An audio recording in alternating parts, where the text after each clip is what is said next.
Warning! The following video contains imagery and subject matter that'll hit you right in the feels. Before viewing, please know people from around the world are working together to bring as positive a solution to this situation as possible.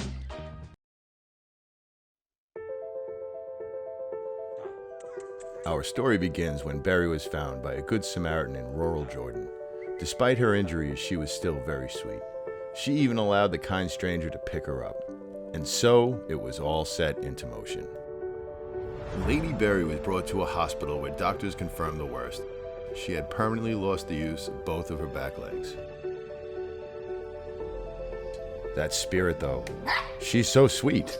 It can't end like this. Somebody had to do something, and somebody's did indeed. A foster offered Berry a place to stay until a solution was found. There, she had plenty of love and friends to play with. But what to do about her injuries? A plan was hatched. People in America had a chance for our girl to get the help she needed. Funds were raised, passage secured, language barriers surmounted. She was going across the pond. Little did anyone know a perfect storm of paperworkic proportions was brewing. Our girl was flying right into it. Upon arrival, anomalies were discovered with her entry documents. Import permits for Berry's entry weren't even filed with the proper authorities. Well, they don't mess around. With their law enforcement senses tingling, the agents on the front lines of America's defense against disease and invasive species during a worldwide pandemic looked further into this animal's paperwork. What's that on a rabies certificate? Benny? We're talking about a dog named Berry. Hey, he's sick too. There was no listing on the manifest that dogs were on the flight.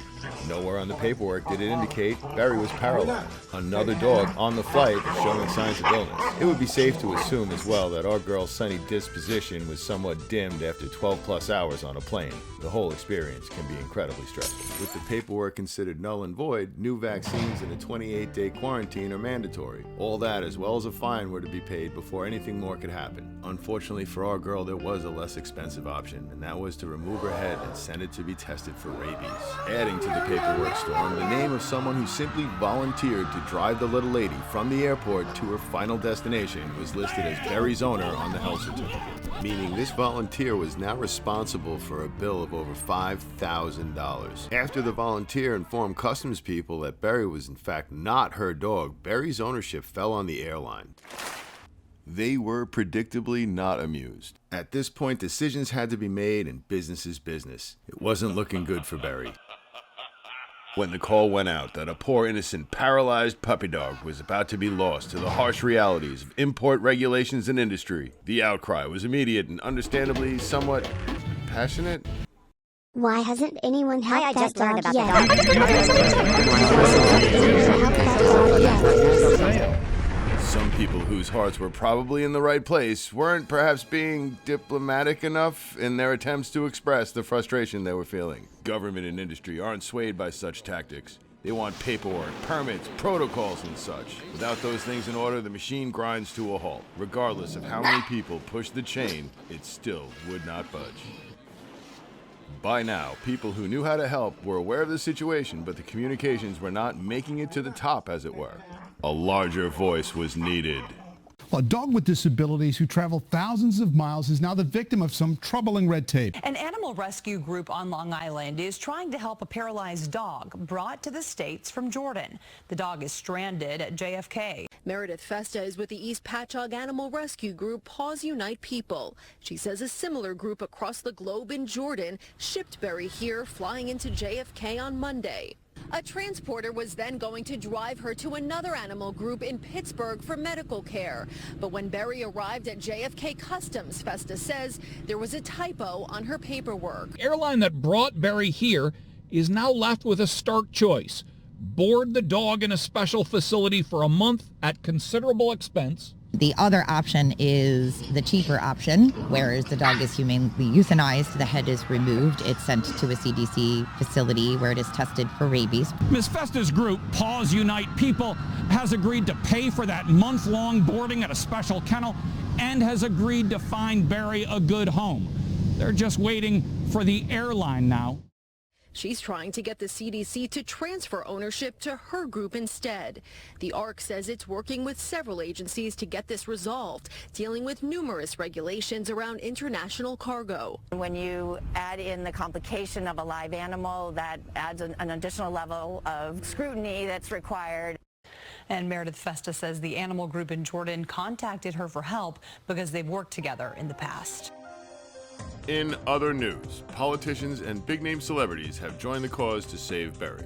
In the face of these new developments, the machine was now willing to negotiate. According to sources close to the team, representatives for Berry were unwavering in their conditions. Anything you need, just don't hurt the puppy dog.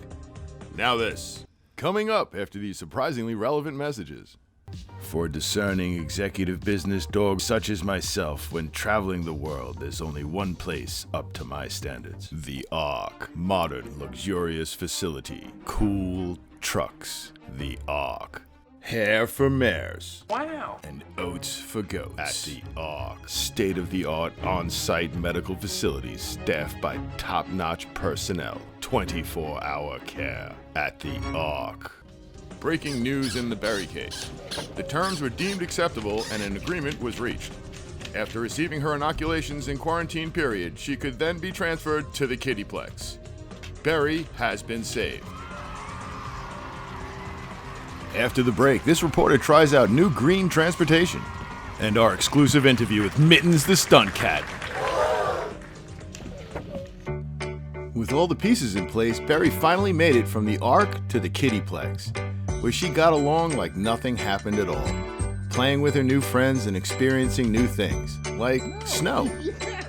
She'll be going in for an operation the pros think will help her mobility, and we're all rooting for her. It's thanks to the caring hearts across the world that this little pupper will have a chance at a normal, happy life, and we salute you all.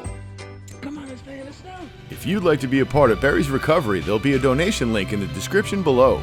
Sharing, commenting, and liking boosts the algorithm and helps spread the message of kindness even further. Enormous gratitude for all the support. We wouldn't be able to help as many as we do without it. And as always, thanks for watching.